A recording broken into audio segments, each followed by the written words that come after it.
Isogamous में भी दो देखे थे हमने, फ्लैजिलेटेड और नॉन फ्लैजिलेटेड। फ्लैजिलेटेड के एग्जाम्पल यूलोथ्रिक्स और नॉन फ्लैजिलेटेड का स्पायरोगायरा। उसके बाद देखा था एनाइसोगेमस। एनाइसोगेमस का एग्जाम्पल एक ही था, क्या था एग्जाम्पल? यूडोरिना, ठीक है। उसके बाद देखा था ऊगैमस। ऊगैमस मतलब एक गैमेट बड़ा और एक छोटा। जो बड़ा है वो नॉन मोटाइल होगा और जो छोटा है वो मोटाइल होगा। जो एग्जाम्पल था इसका क्या था? दो एग्जाम्पल थे ना, क्या क्या? वॉल्वॉक्स और फ्यूकस। वॉल्वॉक्स जो होता है वो कॉलोनियल फॉर्म ऑफ एल्गे होता है, ठीक है। कर दो ऑन है, ठीक है ठीक है ठीक है। देखो ना ना कोई दिक्कत नहीं, सही नहीं आ रहा। अच्छा देख लो एक बार, अगर सही नहीं आ रहा तो कर दो ऑन देना। देखो अब हमें देखने importance of algae. Importance of algae में क्या है कि at least a half of the total CO2 fixation on earth is done by algae. अब अर्थ के ऊपर क्या किया जाता है? CO2 का फिक्सेशन किया जाता है। CO2 के फिक्सेशन का मतलब क्या है? जैसे तुम नाइट्रोजन फिक्सेशन पढ़ते हो, जो नाइट्रोजन है वो एटमॉस्फेयर में किस फॉर्म में मिलती है? N2 की फॉर्म में। लेकिन N2 की फॉर्म में प्लांट्स उसको कंज्यूम नहीं कर सकते, इसीलिए उस नाइट्रोजन का फिक्सेशन जरूरी है। फिक्सेशन करके क्या बनता है नाइट्रोजन से? अमोनिया हो गया, नाइट्रेट हो गया, नाइट्राइट, यही सब बनता है ना। इसी तरीके से CO2 का भी फिक्सेशन किया जाता है। फ्री फॉर्म में तो CO2 क्या कैसे मिलेगा? CO और मतलब C और O2 ऐसे मिलेगा ना फ्री फॉर्म में तो, लेकिन उसका एटमॉस्फेयर में क्या किया जाता है? फिक्सेशन किया जाता है। वो जो फिक्सेशन है ना, आधे से भी कम से कम आधा फिक्सेशन कौन करता है? एल्गे। जितना भी अर्थ के ऊपर CO2 फिक्सेशन हो रहा है उसका लगभग आधा कौन कर रहा है? एल्गे कर रहा है, ठीक है। उसके बाद अब CO2 का फिक्सेशन हो कैसे रहा है ये पता है तुम्हें? जैसे प्लांट्स हैं, प्लांट्स का काम क्या है? CO2 लेना और O2 रिलीज करना। तो वो क्या कर रहे हैं? जो भी CO2 एटमॉस्फेयर में है उसको लेके हमें क्या दे रहे हैं? ऑक्सीजन दे रहे हैं। तो यही काम कौन करेगा? एल्गे करेगा। CO2 लेगा और देगा क्या? O2 देगा, है ना। तो आधे लगभग जो आधा CO2 फिक्सेशन है वो एल्गे करते हैं। अब उसके बाद हमने देखा था एल्गे के पास एक पिगमेंट प्रेजेंट होता है। कौन सा था वो पिगमेंट? क्लोरोफिल पिगमेंट था। अब क्लोरोफिल पिगमेंट था तो एल्गे था फोटोसिंथेटिक। अब एल्गे फोटोसिंथेटिक है, इसीलिए वो क्या करता है?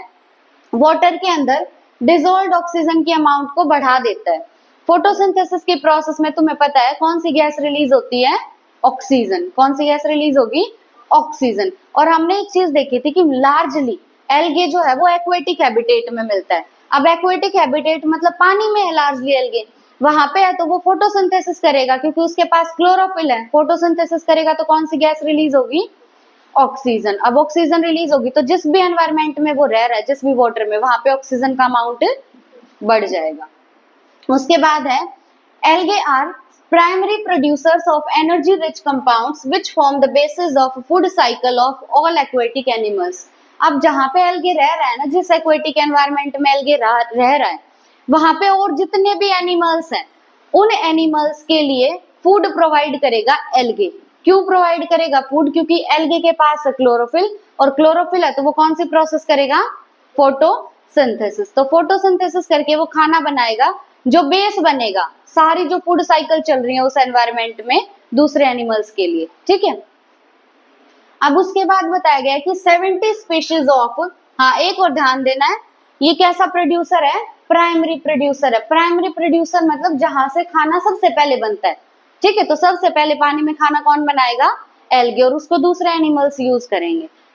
उसके बाद बताया गया 70 species of marine algae are used as food. लगभग 70 स्पीशीज ऐसी हैं जो फूड की तरह यूज की जाती है। ध्यान तुम्हें रखना है वो एल्गे मैराइन होगा। कैसे होंगे वो एल्गे? मैराइन, मतलब नमकीन पानी में रहेंगे, ठीक है। तो जो मैराइन एल्गे होते हैं उनकी लगभग कितनी स्पीशीज? 70 स्पीशीज यूज की जाती हैं एज फूड। उसके बाद अब इन 70 स्पीशीज में से 3 स्पीशीज एनसीईआरटी ने मेंशन की और तीनों तुम्हें याद करनी है, पोरफायरा, लैमिनेरिया और सार्गेसम। क्या है? पोरफायरा, लैमिनेरिया और सार्गेसम। टोटल 70 स्पीशीज देखी हमने कौन सा एल्गे की? मैराइन एल्गे की, जो यूज की जाती हैं एज फूड। लेकिन उनमें से 3 यहाँ मेंशन की गई हैं, पोरफायरा, लैमिनेरिया और सार्गेसम, ठीक है, पोरफायरा लैमिनेरिया सार्गेसम। उसके बाद बात आती है, एनसीईआरटी एक वर्ड लिखती है हाइड्रोकोलोइड्स। अब हाइड्रो का मतलब क्या होता है, पानी, है ना। तो हाइड्रोकोलोइड्स ऐसे सब्सटेंस होते हैं जो वाटर को होल्ड कर सकते हैं ना, वाटर को अपने अंदर होल्ड कर सकते हैं। तो हाइड्रोकोलोइड्स मतलब वाटर होल्डिंग सब्सटेंसेस, जो अपने अंदर वाटर को क्या कर सके, होल्ड कर सके। उसके बाद hydrocolloids are produced by marine algae. बहुत ज्यादा इंपॉर्टेंट बात है, क्वेश्चन आएगा कि हाइड्रोकोलोइड्स कौन प्रोड्यूस करता है, मेराइन एल्गे या फ्रेश वाटर एल्गे? कौन प्रोड्यूस करेगा? मेराइन एल्गे प्रोड्यूस करते हैं हाइड्रोकोलोइड्स को। और ये मेराइन एल्गे दो टाइप के हैं, एक रेड एल्गे और एक ब्राउन एल्गे। अब रेड एल्गे का एग्जांपल तुम कैसे याद करोगे, देखो रेड में आर आ रहा है ना, और ये है कारागीन। कारागीन में कितने आर आ रहे हैं? 2। तो आर आर से याद रखोगे, कारागीन में 2 आर आ रहे हैं ना, तो आर से याद रखोगे। यहाँ एल्गिन में कोई भी आर नहीं आ रहा ना, एल्गिन में कोई भी आर नहीं आ रहा, तो एल्गिन जो है वो है ब्राउन एल्गे और कारागीन जो है वो है रेड एल्गे। और ये दोनों प्रोड्यूस करते हैं हाइड्रोकोलोइड्स। क्या प्रोड्यूस करते हैं? हाइड्रोकोलोइड्स। और इन दोनों का यूज किया जाएगा कमर्शियली, पैसा कमाने के लिए यूज किया जाता है, ठीक है। क्यों? क्योंकि अगर किसी भी सब्सटेंस को हमें पानी के थ्रू कहीं और भेजना है, तो हमें ऐसी चीज में पैक करके भेजना पड़ेगा ना कि उसके अंदर पानी ना भर जाए, है ना। जैसे मान लो मेरे को किसी भी चीज को प्रोटेक्ट करना है, तो मैं उसको ऐसी थैली में रख दूं कि अगर पानी आए ना तो वो थैली अपने अंदर ही पानी को रख ले, बाहर ना निकलने दे, वाटर को होल्ड कर सके। और जो चीजें वाटर को होल्ड कर सकती है उनको बोलते हैं हाइड्रोकोलोइड्स। हाइड्रोकोलोइड्स हमें मिलेंगे मेराइन एल्गे से। और मेराइन एल्गे दो देखे हमने, रेड एल्गे और ब्राउन एल्गे। रेड एल्गे का एग्जांपल कारागीन, डबल आर आ रहा है, डबल आर रेड एल्गे, ठीक है। और एल्गिन किसका एग्जांपल है? ब्राउन एल्गे का। इन दोनों का यूज किया जाएगा कमर्शियली, ठीक है। उसके बाद नेक्स्ट आता है अगार। नेक्स्ट क्या है? अगार। अब अगार जो है ना, ये हमें 2 टाइप के एल्गे से मिलता है। ये 2 टाइप के एल्गे हैं, जेलिडियम और ग्रेसिलेरिया। क्या है? दोनों जी से हैं, जेलिडियम और ग्रेसिलेरिया। जेलिडियम और ग्रेसिलेरिया से हमें मिलता है अगार। क्या मिलता है? अगार मिलता है। और अगार जो है वो एक कमर्शियल प्रोडक्ट है। अगार क्या है? एक कमर्शियल प्रोडक्ट है। जब भी हम लैब में काम करते हैं ना, हमें अगर बैक्टीरिया को ग्रो कराना है तो हम वहां पे एक जेल यूज करते हैं, उस जेल का नाम है अगार जेल।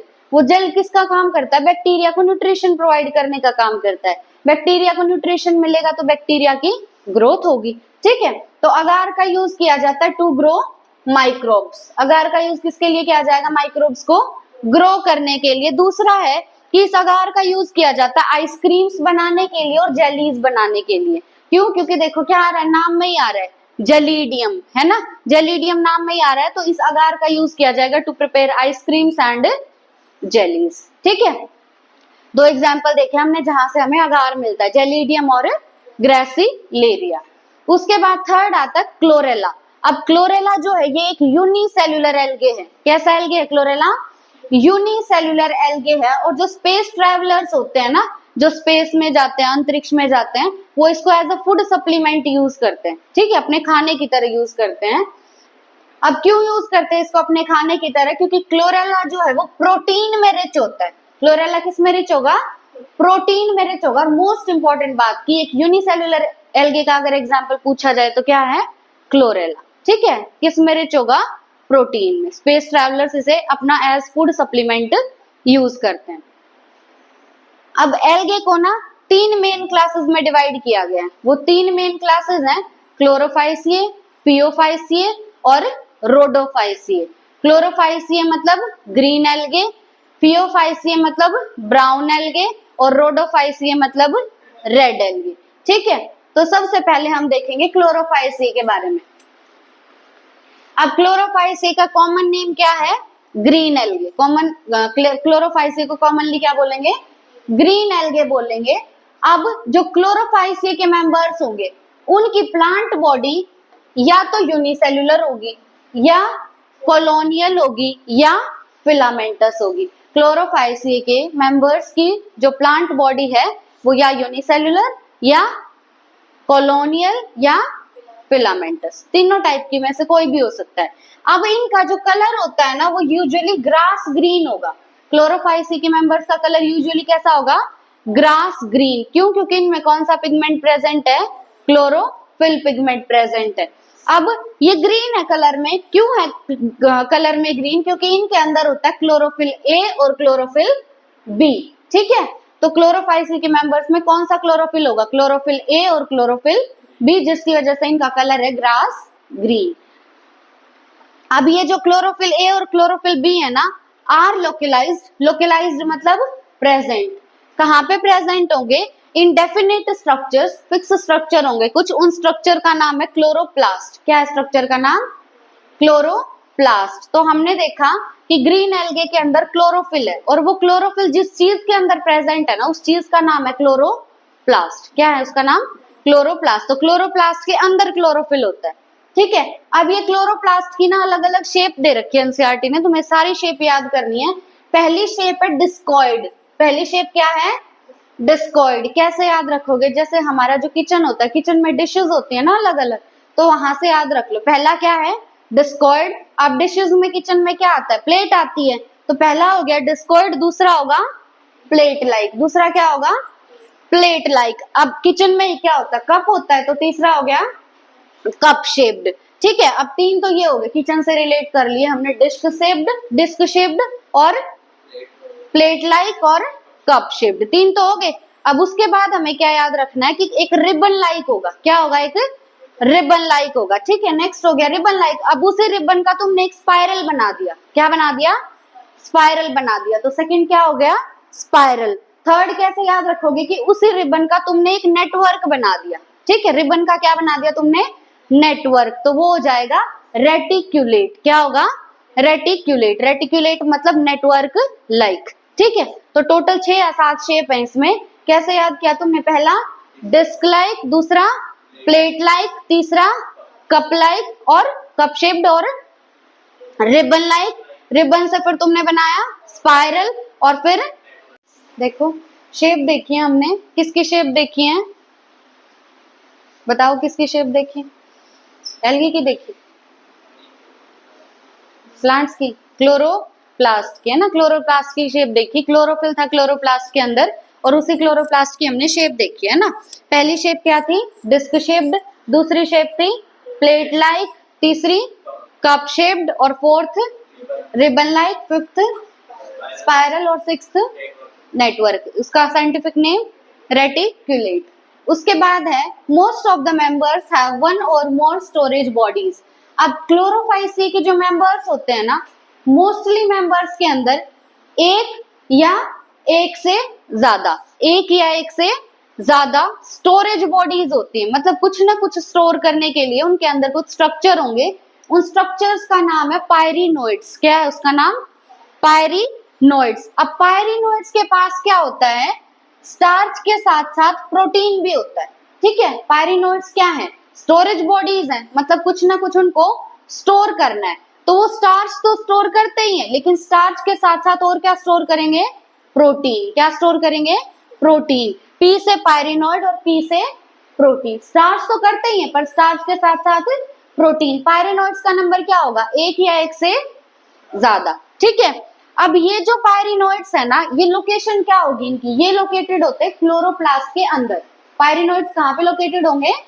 क्लोरोप्लास्ट के अंदर। क्लोरोप्लास्ट में हमने देखा क्लोरोफिल होता है ना, और क्लोरोप्लास्ट में ही होते हैं पायरिनोइड्स। पायरिनोइड्स होते हैं स्टोरेज बॉडीज, ठीक है। इनमें स्टार्च के साथ साथ और क्या होगा?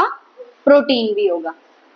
उसके बाद सम एल्गे में store food in form of oil droplets. ये तो हमने देख लिया कि एल्गे में, ग्रीन एल्गे में स्टार्च के साथ साथ प्रोटीन होगा, लेकिन कुछ एल्गे ऑयल ड्रॉपलेट्स की फॉर्म में भी अपना फूड स्टोर कर सकती हैं, ठीक है। मोस्टली एल्गे अपना फूड स्टोर कैसे करेंगे? स्टार्च और प्रोटीन की फॉर्म में, लेकिन कुछ एल्गे अपना फूड स्टोर कर सकते हैं इन the form of oil droplets. उसके बाद हमें सेल वॉल याद करनी है एल्गे की, कि एल्गे की, ग्रीन एल्गे की जो सेल वॉल होती है वो रिजिड होती है। कैसी होती है? रिजिड। रिजिड का मतलब होता है बिल्कुल टाइट, हार्ड, है ना। तो अब इनकी जो सेल वॉल है, सेल वॉल के अंदर 2 लेयर होंगी, एक आउटर लेयर और एक इनर लेयर। अब याद कैसे रखोगे? जैसे तुमने पेक्टिन सुना होगा, पेक्टिन। अब पेक्टिन जो होता है ना, वो हमेशा वहां प्रेजेंट होगा जहां प्रोटेक्शन की जरूरत हो। तो तुम बताओ, सेल को प्रोटेक्शन की जरूरत बाहर की साइड है या अंदर की साइड? बाहर की साइड। प्रोटेक्शन के मतलब अटैक तो बाहर से हो सकता है ना कोई भी, तो जरूरत कहाँ पे है प्रोटेक्शन की, बाहर की साइड। तो बाहर की जो लेयर होगी ना वो बनी होगी पेक्टोज से। किससे बनी होगी? पेक्टोज से। क्यों? क्योंकि बाहर प्रोटेक्शन की जरूरत है। अब अंदर की लेयर किसकी बच गई फिर? सेलुलोज की। तो एल्गे के अंदर, ग्रीन एल्गे के अंदर पहली बात जो सेल वॉल है वो रिजिड है, और दूसरी बात वही सेल वॉल अंदर से बनी होगी सेलुलोज से और बाहर से बनी होगी पेक्टोज से। याद कैसे रखेंगे? बाहर प्रोटेक्शन की जरूरत है तो बाहर होगी पेक्टोज की। ठीक है, उसके बाद हमें बात करना है ग्रीन एल्गे के रिप्रोडक्शन के बारे में। अब रिप्रोडक्शन ग्रीन एल्गे के अंदर तीनों टाइप से हो सकता है, वेजिटेटिव भी, एसेक्सुअल भी और सेक्सुअल भी। जो कल पढ़ाया था उसमें बताया था कि जो एसेक्सुअल रिप्रोडक्शन है वो स्पोर्स के थ्रू होता है, और मोस्ट कॉमन स्पोर्स कौन से हैं? जू स्पोर्स। कौन से हैं? जू स्पोर्स। तो ग्रीन एल्गे के अंदर वेजिटेटिव रिप्रोडक्शन दो टाइप से हो सकता है। कल हमने देखा था वेजिटेटिव रिप्रोडक्शन सिर्फ फ्रेगमेंटेशन के थ्रू, लेकिन ग्रीन एल्गे में वेजिटेटिव रिप्रोडक्शन फ्रेगमेंटेशन से तो हो ही सकता है, साथ में यहाँ पे स्पोर फॉर्मेशन भी हो सकता है। ठीक है, तो ग्रीन एल्गे में वेजिटेटिव रिप्रोडक्शन दो तरीके से हो सकता है, पहला फ्रेगमेंटेशन और दूसरा फॉर्मेशन ऑफ स्पोर्स। उसके बाद है एसेक्सुअल रिप्रोडक्शन।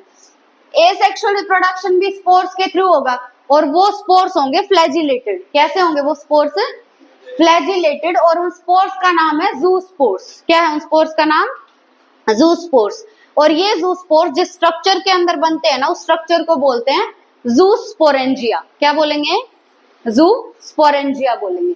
ठीक है, उसके बाद आता है सेक्सुअल रिप्रोडक्शन। सेक्सुअल रिप्रोडक्शन हमें पता है तीन तरीके से हो सकता है, कि या तो गैमेट्स हो आइसोगैमस, या हो एनाइसोगैमस, या हो ऊगैमस। आइसोगैमस अगर गैमेट्स तो रिप्रोडक्शन को बोलेंगे आइसोगैमी। एनाइसोगैमस गैमेट है तो एनाइसोगैमी रिप्रोडक्शन हो गया, और ऊगैमस गैमेट है तो ऊगैमी रिप्रोडक्शन हो गया। ठीक है, तो तीन तरीके से होगा ग्रीन एल्गे में रिप्रोडक्शन। वेजिटेटिव दो तरीके से, पहला फ्रेगमेंटेशन, दूसरा formation of spores. Asexual reproduction होगा स्पोर्स के थ्रू। उन स्पोर्स का नाम क्या है? जू स्पोर्स। मोटाइल या नॉन मोटाइल? मोटाइल। क्यों? क्योंकि इनके अंदर फ्लैजिला प्रेजेंट है। ठीक है, और ये जू स्पोर्स बनते एक स्ट्रक्चर के अंदर, उस स्ट्रक्चर का नाम है जू स्पोरेंजिया। सेक्सुअल रिप्रोडक्शन तीन तरीके से, आइसोगैमी, एनाइसोगैमी, ऊगैमी। ठीक है, उसके बाद sexual reproduction shows considerable variation in type and formation of sex cells. जो सेक्स सेल्स बनते हैं ना ग्रीन एल्गे के अंदर, मतलब जो गैमेट्स बनते हैं, उसमें ये बहुत ज्यादा वेरिएशन शो करता है। ठीक है, तो क्वेश्चन इस लाइन में से सिंपल सी लाइन दिख रही है, पर क्वेश्चन यूं आ सकता है कि उस एल्गे का नाम बताओ जिसके अंदर सेक्सुअल रिप्रोडक्शन में जो सेक्स सेल्स बनते हैं यानी जो गैमेट्स बनते हैं वो बहुत ज्यादा वेरिएशन शो करेंगे। तो कौन सी एल्गी है? देखो ग्रीन एल्गे के ना एग्जाम्पल है, पहले दो एग्जाम्पल है क्लेमाइडोमोनास और कारा। पहले दो एग्जाम्पल क्या है? क्लेमाइडोमोनास और कारा, दोनों सी से हैं। ठीक है, दूसरा है एग्जाम्पल वॉल्वॉक्स। वॉल्वॉक्स कैसा था? कॉलोनियल था, फिलामेंटस? कॉलोनियल। तीसरा है वॉल्वॉक्स। नेक्स्ट है यूलोथ्रिक्स। नेक्स्ट क्या है? यूलोथ्रिक्स। अब जब भी कोई एग्जाम्पल आए ना तो सोचा करो कि पहले उसके बारे में क्या पढ़ा था। यूलोथ्रिक्स के बारे में पहले क्या पढ़ा है हमने? इसके अंदर यूलोथ्रिक्स में सेक्सुअल रिप्रोडक्शन होता है, और सेक्सुअल में भी कौन सा? आइसोगैमी होगा। आइसोगैमी में भी कौन सा? गैमेट्स कैसे बनेंगे इसमें? फ्लैजिलेटेड। कैसे गैमेट्स थे? फ्लैजिलेटेड। नेक्स्ट स्पाइरोगायरस। स्पाइरोगायरा में भी सेक्सुअल रिप्रोडक्शन होगा, और वो जब सेक्सुअल रिप्रोडक्शन होगा तो आइसोगैमी के थ्रू होगा, और गैमेट्स कैसे थे इसके? नॉन मोटाइल यानी नॉन फ्लैजिलेटेड। ठीक है, तो कितने एग्जाम्पल है तुम्हारे? क्लेमाइडोमोनास, कारा, वॉल्वॉक्स, यूलोथ्रिक्स और स्पाइरोगायरा। और जो क्लोरेला पढ़ा था ना तुमने, क्लोरेला कैसा था? यूनिसेलुलर या मल्टीसेलुलर? यूनिसेलुलर। किस में रिच था? प्रोटीन में रिच था। वो भी ग्रीन एल्गे का ही एग्जाम्पल है। ठीक है, तो ये हमारा ग्रीन एल्गे हो गया। ग्रीन एल्गे के बाद नेक्स्ट आता है फियोफाइसिए। ग्रीन एल्गे का नाम क्या था? क्लोरोफाइसिए। नेक्स्ट एल्गे है फियोफाइसिए। फियोफाइसिए का कॉमन नेम होता है ब्राउन एल्गे। ठीक है, क्या है कॉमन नेम? Brown algae. अब उसके बाद फियोफाइसिए जो है इसका हैबिटेट और देखो क्लोरोफाइसिए का एक बार। जो क्लोरोफाइसिए है ना वो हमें फ्रेश वाटर में भी मिलता है और मेराइन वाटर में भी मिलता है। ठीक है, पर ज्यादातर मिलेगा फ्रेश वाटर में। ठीक है, ज्यादातर कौन से वाटर में मिलेगा ग्रीन एल्गे? फ्रेश वाटर में, पर मिलता है मेराइन में भी, ऐसा नहीं कि मेराइन में नहीं मिलेगा। अब अगर हम ब्राउन एल्गे की बात करें, PO5CA की, तो ये हमें सिर्फ और सिर्फ मेराइन हैबिटेट में मिलता है। ठीक है, ब्राउन एल्गे सिर्फ और सिर्फ कहाँ मिलेगा? मेराइन हैबिटेट में मिलेगा, यानी नमकीन पानी में मिलेगा। ठीक है, अब जो ब्राउन एल्गे है प्राइमरीली कहाँ मिल रहा है? मेराइन हैबिटेट में, मतलब फ्रेश वाटर में नहीं मिलेगा। Shows great variation in size and form. जो ब्राउन एल्गे के मेंबर्स होते हैं ना, उनका जो साइज होगा और उनकी जो फॉर्म होती है कि किस किस टाइप के वो मिलेंगे, उनका साइज क्या होगा, उसमें बहुत ज्यादा वेरिएशन है। कुछ बहुत छोटे होंगे, कुछ बहुत बड़े होंगे। ठीक है, शेप अलग अलग टाइप की होगी, तो साइज और फॉर्म में इनका बहुत ज्यादा वेरिएशन है। उसके बाद हमें रेंज देखनी है इनकी। रेंज मतलब स्ट्रक्चर इनका कहाँ से कहाँ, किस किस के बीच में लाई कर सकता है। तो ये हमें बिल्कुल सिंपल भी मिल सकते हैं। ठीक है, सिंपल अगर होंगे तो ये होंगे ब्रांच्ड। कैसे होंगे? ब्रांच्ड, और साथ में होंगे फिलामेंटस। ठीक है, जो ब्राउन एल्गे हैं वो हमें बिल्कुल सिंपल मिल सकते हैं, सिंपल के साथ साथ ब्रांच्ड होंगे और फिलामेंटस होंगे। अब सिंपल, ब्रांच्ड और फिलामेंटस, ऐसे ब्राउन एल्गे का एग्जांपल है एक्टोकार्पस। क्या है एग्जांपल? एक्टोकार्पस। ये तो बिल्कुल सिंपल चीज देख ली, लेकिन ये बहुत कॉम्प्लेक्स भी हो सकते हैं, और कॉम्प्लेक्स में एनसीईआरटी लिखती है प्रोफ्यूजली ब्रांच्ड। प्रोफ्यूजली होता है मतलब बहुत भयंकर तरीके से ब्रांचिंग हो रखी हो जिसमें। ठीक है, तो बहुत कॉम्प्लेक्स ब्रांचिंग भी हो सकती है उसमें, और उसका एग्जांपल है कैल्प। क्या है एग्जांपल? कैल्प। अब कैल्प जो है ना, may reach a height of 100 metre. 100 metre की हाइट तक भी कैल्प जा सकता है। ठीक है, तो हमने रेंज देखी है कि कहां से कहां तक। जैसे यहाँ पे अगर हम फिलहाल देखें तो मान लो मेरी हाइट जैसे 5'2" है, तो 5'2" की हाइट से लेके तुम्हारी अगर 5'8" है, तो वो एक रेंज होगी ना इस क्लास में, कि यहाँ से लेके यहाँ तक की हाइट के लोग मौजूद हैं इस रूम में अभी। ठीक है, तो इसी तरीके से रेंज बताई है इन्होंने कि किस रेंज के ब्राउन एल्गे हमें मिल सकते हैं। तो सबसे कम से कम तो क्या हो सकता है? सिंपल, ब्रांच और फिलामेंटस। एग्जाम्पल क्या है? एक्टोकार्पस, या होंगे प्रोफ्यूजली ब्रांच, जिसमें बहुत भयंकर ब्रांचिंग हो, उसका एग्जांपल है कैल्प। कहां तक हाइट जा सकती है कैल्प की? 100 मीटर तक। अब हमें बात करनी है कि ब्राउन एल्गे के अंदर पिगमेंट कौन कौन से होंगे। ग्रीन एल्गे में कौन कौन से पिगमेंट थे? क्लोरोफिल ए और क्लोरोफिल बी। अब यहाँ पे 4 पिगमेंट होते हैं, क्लोरोफिल ए, सी, ज़ैंथोफिल और कैरोटीनॉइड। कितने पिगमेंट है यहाँ पे? 4। पहला क्लोरोफिल ए, दूसरा क्लोरोफिल सी, तीसरा ज़ैंथोफिल और चौथा carotenoid. Chlorophyll A, chlorophyll C, xanthophyll और कैरोटीनॉइड। ठीक है, अब कलर वेरिएशन देखना हमें। जैसे इनके साइज में वेरिएशन था कि कुछ बहुत सिंपल होंगे, कुछ बहुत कॉम्प्लेक्स होंगे, इसी तरीके से कलर में भी बहुत ज्यादा वेरिएशन है। इनका कलर हो सकता है ऑलिव ग्रीन। कैसा हो सकता है? Olive green. ऑलिव ग्रीन से लेके हमें ब्राउन की अलग अलग शेड्स मिल सकते हैं यहाँ पे। ठीक है, ब्राउन एल्गे हमें ऑलिव ग्रीन कलर का भी मिल सकता है, और उसी में ब्राउन की अलग अलग शेड्स भी हमें मिल सकती है। कुछ ऐसे होंगे जो ब्राउन होंगे, कुछ ऐसे होंगे जो ऑलिव ग्रीन होंगे। ठीक है, अब इनके अंदर जो कलर वेरिएशन है वो कैसे डिपेंड करता है? जैसे हमारे अंदर जो हमारा स्किन कलर है वो किस पे डिपेंड करता है? पिगमेंट पे डिपेंड करता है ना। इसी तरीके से जो इनका कलर है वो भी पिगमेंट पे डिपेंड करेगा कि किसमें कौन सा पिगमेंट है। तो पिगमेंट की अमाउंट कितनी है उस पर डिपेंड करता है। और कौन कौन सा पिगमेंट?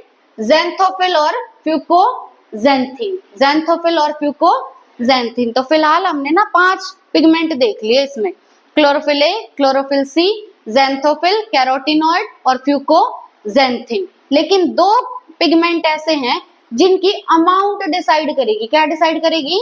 अमाउंट, की ब्राउन एल्गे का कलर कैसा होगा। ठीक है, और वो 2 पिगमेंट है ज़ैंथोफिल और फ्यूकोज़ैंथीन। इनकी अमाउंट डिसाइड करती है। अब ब्राउन एल्गे के अंदर जो फूड स्टोर होता है वो स्टोर होगा कॉम्प्लेक्स कार्बोहाइड्रेट की फॉर्म में। किस फॉर्म में? कॉम्प्लेक्स कार्बोहाइड्रेट की फॉर्म में। ग्रीन एल्गे में फूड स्टोर हो रहा था स्टार्च और प्रोटीन की फॉर्म में, और जिन स्ट्रक्चर्स में स्टोर हो रहा था उन स्ट्रक्चर्स का नाम क्या था? जो प्रोटीन और स्टार्च ग्रीन एल्गे में स्टोर हो रहा था वो हो रहा था पायरिनोइड्स के अंदर। किसके अंदर स्टोर हो रहा था? पायरिनोइड्स के अंदर, और पायरिनोइड प्रेजेंट थे क्लोरोप्लास्ट के अंदर। ठीक है, वहां पे प्रोटीन और स्टार्च की फॉर्म में फूड स्टोर हो रहा था, और कुछ के अंदर ऑयल ड्रॉपलेट्स की फॉर्म में स्टोर हो रहा था। यहाँ फूड स्टोर होगा एज कॉम्प्लेक्स कार्बोहाइड्रेट कार्बोहाइड्रेट्स। ठीक है, अब ये जो कॉम्प्लेक्स कार्बोहाइड्रेट हैं, these may be in the form of laminarin and mannitol. ठीक है, तो ब्राउन एल्गे के अंदर फूड स्टोर होता है एज कॉम्प्लेक्स कार्बोहाइड्रेट्स, और ये कॉम्प्लेक्स कार्बोहाइड्रेट्स हो सकते हैं दो फॉर्म में, या तो लैमिनेरिन की फॉर्म में या मैनिटोल की फॉर्म में, लैमिनेरिन या मैनिटोल। अब उसके बाद ब्राउन एल्गे के अंदर जो वेजिटेटिव सेल होते हैं, वेजिटेटिव सेल मतलब जो वेजिटेटिव रिप्रोडक्शन में पार्टिसिपेट करेंगे, वो वेजिटेटिव सेल्स के पास एक वॉल प्रेजेंट होती है। सेल होगा तो सेल वॉल भी होगी ना, तो वो जो वॉल होती है ना, वो सेलुलोज की बनी होगी। किसकी बनी होगी? सेलुलोज की बनी होगी। और ये वॉल बाहर की साइड से यूजुअली कवर्ड होती है एक एल्गिन से। किससे कवर्ड होगी? एल्गिन से कवर्ड होगी। और एल्गिन जो है वो क्या है? एक जिलेटिन की बनी हुई कोटिंग है। किसकी बनी हुई कोटिंग है? जिलेटिन की बनी हुई कोटिंग है। हमने क्या देखा? हम पढ़ रहे हैं ब्राउन एल्गी, है ना। अब ब्राउन एल्गी के अंदर वेजिटेटिव सेल देखना है। सेल होगा तो सेल की सेल वॉल भी होगी, है ना। तो इस वेजिटेटिव सेल की जो सेल वॉल है वो बनी हुई है सेलुलोज की। किसकी बनी हुई है? सेलुलोज की। अब ये जो सेल वॉल है ना, ये कवर्ड होगी एल्गिन से। किससे कवर्ड होगी? एल्गिन से कवर्ड होगी। तो ये सेल वॉल बाहर से कवर्ड है एल्गिन से। और ये एल्गिन क्या है? ये जिलेटिन का बना हुआ है। किसका बना हुआ है? जिलेटिन का बना हुआ है। तो एल्गिन है एक जिलेटिन की बनी हुई कोटिंग। तो हमने क्या देखा? ब्राउन एल्गे के अंदर वेजिटेटिव सेल है, वेजिटेटिव सेल की सेल वॉल बनी हुई है सेलुलोज से, और वो कवर्ड है जिलेटिन की कवरिंग से। उस जिलेटिन की कवरिंग का नाम क्या है? एल्गिन। क्या है नाम? एल्गिन।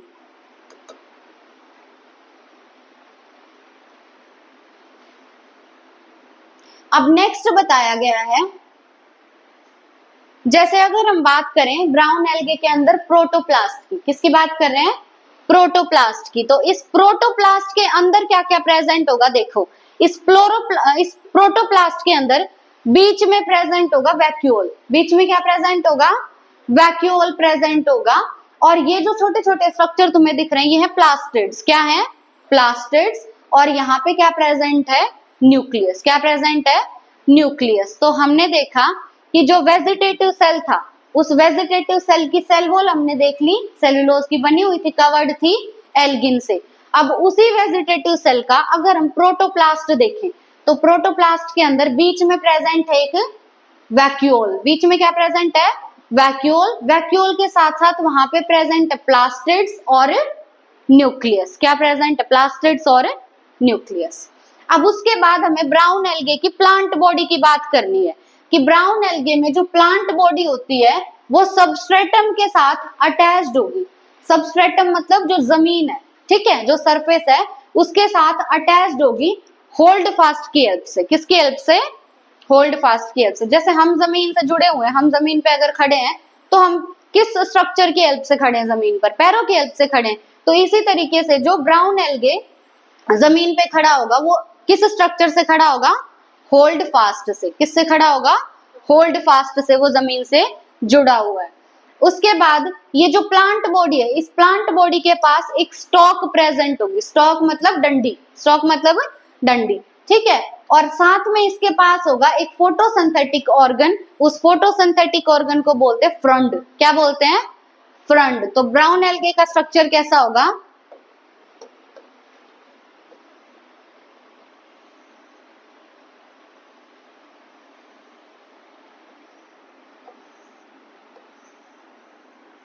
देखो, ये जो नीचे वाला स्ट्रक्चर तुम्हें दिख रहा है ना, इसके थ्रू ब्राउन एल्गी सबस्ट्रेटम से यानी जमीन से जुड़ा होगा। इस स्ट्रक्चर को बोलेंगे होल्ड फास्ट। क्या बोलेंगे?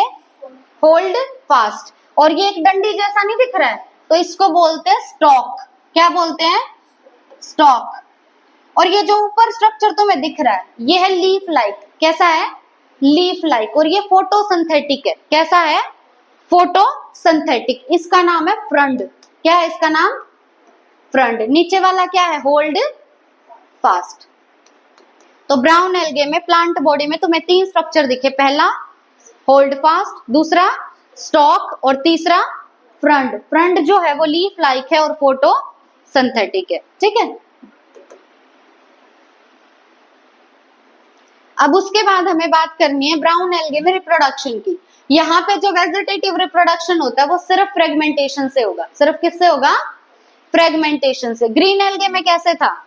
Fragmentation, sorry vegetative reproduction spores से और फ्रेगमेंटेशन से। यहाँ होगा सिर्फ और सिर्फ फ्रेगमेंटेशन से। फिर अगर बात करें हमें सेक्सुअल रिप्रोडक्शन की, तो इन most of the brown algae ये होता है ज़ूस्पोर्स के थ्रू। ये किसके थ्रू होगा? ज़ूस्पोर्स के थ्रू। और वो ज़ूस्पोर्स बाइफ्लैजिलेटेड होते हैं। बाइफ्लैजिलेटेड मतलब उनमें कितने फ्लैजिला प्रेजेंट होंगे? 2 फ्लैजिला प्रेजेंट होंगे। और ये जो जूस्पोर है ना, इन जूस्पोर की एनसीईआरटी ने शेप दे रखी है। इनकी शेप होती है पीयर जैसी। कैसी शेप होती है इनकी? पीयर जैसी शेप होती है। बाइफ्लैजिलेटेड मतलब कितने फ्लैजिला? 2 फ्लैजिला। और ये जो दोनों फ्लैजिला है ना, ये साइज में अनइक्वल होंगे, मतलब इक्वल नहीं है, दोनों अनइक्वल हैं। और इनकी पोजीशन जो है फ्लैजिला की, ये लेटरली प्रेजेंट होते हैं। जूस्पोर का स्ट्रक्चर होगा, उस जूस्पोर में ये लेटरली प्रेजेंट होंगे। लेटरली का मतलब क्या है? जैसे मेरे हाथ है, ये मेरी बॉडी पे लेटरली है, मतलब साइड में है, ठीक है। लेटरल वर्ड जहां भी है उसका मतलब होता है साइड में। तो ये जो दोनों फ्लैजिला है ये जूस्पोर के लेटरली मतलब साइड में प्रेजेंट होंगे। बहुत इंपॉर्टेंट है ये सेक्सुअल रिप्रोडक्शन। ये हो रहा है जूस्पोर्स के थ्रू। जूस्पोर्स हैं बाइफ्लैजिलेटेड। बाइफ्लैजिलेटेड मतलब कितने फ्लैजिला? 2। और दोनों अनइक्वल होंगे। और पोजीशन क्या होगी उनकी? लेटरली, ठीक है, लेटरल पोजीशन होगी।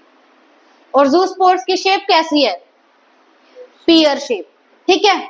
अब नेक्स्ट है हमारा सेक्सुअल रिप्रोडक्शन। सेक्सुअल रिप्रोडक्शन तो वही 3 तरीके से हो सकता है, आइसोगैमी, एनाइसोगैमी और ऊगैमी। इन 3 तरीकों से होगा सेक्सुअल रिप्रोडक्शन। अब सेक्सुअल रिप्रोडक्शन में होगा क्या?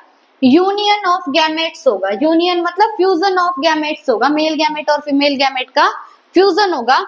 अब ये जो फ्यूजन हो सकता है ना, बहुत इंपॉर्टेंट बात है, ये फ्यूजन या तो होगा वाटर के अंदर, या तो किसके अंदर होगा? वाटर के अंदर। कि फीमेल ने भी अपना गैमेट रिलीज कर दिया, मेल ने भी अपना गैमेट रिलीज कर दिया वाटर के अंदर, और वाटर में ही उनका फ्यूजन हो गया। या फिर क्या हो सकता है, जो फ्यूजन होगा ना मेल और फीमेल गैमेट का, वो होगा ऊगोनियम के अंदर। किसके अंदर होगा? ऊगोनियम के अंदर, मतलब फीमेल की बॉडी के अंदर होगा वो फ्यूजन, जैसा हमारा ह्यूमंस में होता है, ठीक है। तो या तो किस में होगा फ्यूजन? ऊगोनियम के अंदर, या होगा वाटर के अंदर। ऊगोनियम के अंदर फ्यूजन होगा ऊगैमस स्पीशीज में। कैसे स्पीशीज में? ऊगैमस स्पीशीज में, जहां पे फीमेल गैमेट बड़ा है और नॉन मोटाइल है। अब फीमेल गैमेट बड़ा है और नॉन मोटाइल है, तो क्या वो पानी में जा सकता है? नहीं तैर सकता ना। तो फीमेल गैमेट तो फीमेल की बॉडी में ही रहेगा, मेल गैमेट को उसके पास आना होगा। क्यों? क्योंकि फीमेल गैमेट तो नॉन मोटाइल है और मेल गैमेट मोटाइल है और साइज में छोटा है, तो वो फीमेल गैमेट तक आएगा और उनका फ्यूजन हो जाएगा। पर जो आइसोगैमी और एनाइसोगैमी है, उनमें फ्यूजन होगा गैमेट्स का वाटर में, क्योंकि वहां पे मेल गैमेट भी ट्रेवल कर सकता है और फीमेल गैमेट भी, ठीक है। अब ये जो गैमेट्स हमने देखे ना सेक्सुअल रिप्रोडक्शन में, इन गैमेट्स की शेप होती है पायरीफॉर्म। ये कैसे होंगे? पायरीफॉर्म होंगे। पायरीफॉर्म मतलब पीयर शेप के होंगे, ठीक है। तो पीयर शेप ब्राउन एल्गे में हमने 2 की देखी है। एक तो देखिए जूस्पोर की ए सेक्सुअल रिप्रोडक्शन में, और सेक्सुअल रिप्रोडक्शन में देखिए गैमेट्स की शेप पायरीफॉर्म यानी पीयर शेप। दोनों की शेप पीयर जैसी है। अब जो गैमेट है ना, गैमेट्स के पास भी 2 फ्लैजिला होंगे और दोनों फ्लैजिला की पोजीशन क्या होगी? लेटरल। कैसी होगी दोनों की पोजीशन? लेटरल। ए सेक्सुअल रिप्रोडक्शन में भी 2 फ्लैजिला थे और दोनों की पोजीशन लेटरल थी। सेक्सुअल रिप्रोडक्शन में गैमेट्स के पास भी फ्लैजिला है। कितने फ्लैजिला है? 2, और दोनों की पोजीशन लेटरल, ठीक है। उसके बाद एग्जाम्पल इसके हैं 5। देखो एक्टोकार्पस तुमने देख लिया पीछे पैराग्राफ में। एक्टोकार्पस के साथ एक कैल्प भी देखा था, है ना। एक्टोकार्पस और कैल्प तो हो गया। नेक्स्ट है तुम्हारे पास डिक्टेओटा। क्या है नेक्स्ट? डिक्टेओटा। लेमिनेरिया। लेमिनेरिया पढ़ा था ना, 3 स्पीशीज देखी थी, पोरफायरा, लेमिनेरिया और सार्गेसम। तो जो वहां लेमिनेरिया देखा था मेराइन एल्गे, वो क्या है? Brown algae. कैसा एल्गे है? Brown algae. सार्गेसम भी पढ़ लिया पहले, जो 3 स्पीशीज एडिबल है, खा सकते हैं जिन्हें, उसमें क्या था? सार्गेसम भी था। बच गया क्या?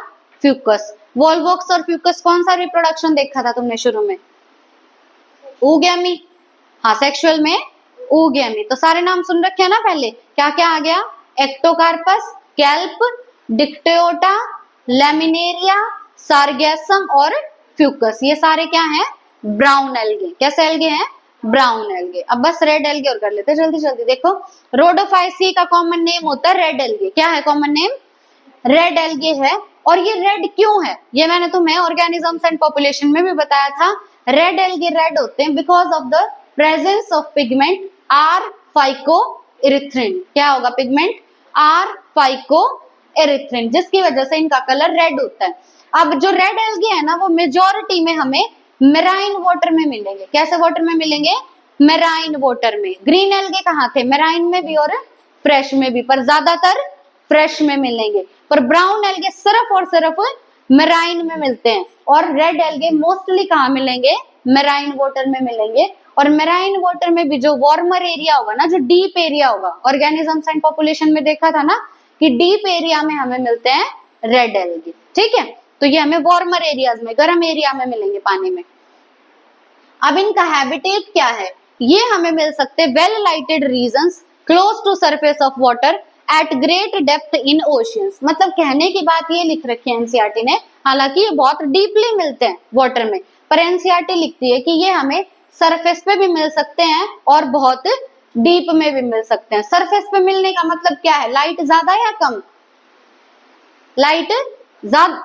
अगर वाटर की सरफेस देख रहे हैं वहां तो डायरेक्ट सनलाइट आ रही है, तो वहां लाइट ज्यादा होगी। ठीक है, और अंदर लाइट कम होगी। मतलब सरफेस पे भी मिल सकते हैं और बहुत डीप में भी मिल सकते हैं, पर ज्यादातर रेड एल्गे कहाँ मिलेंगे?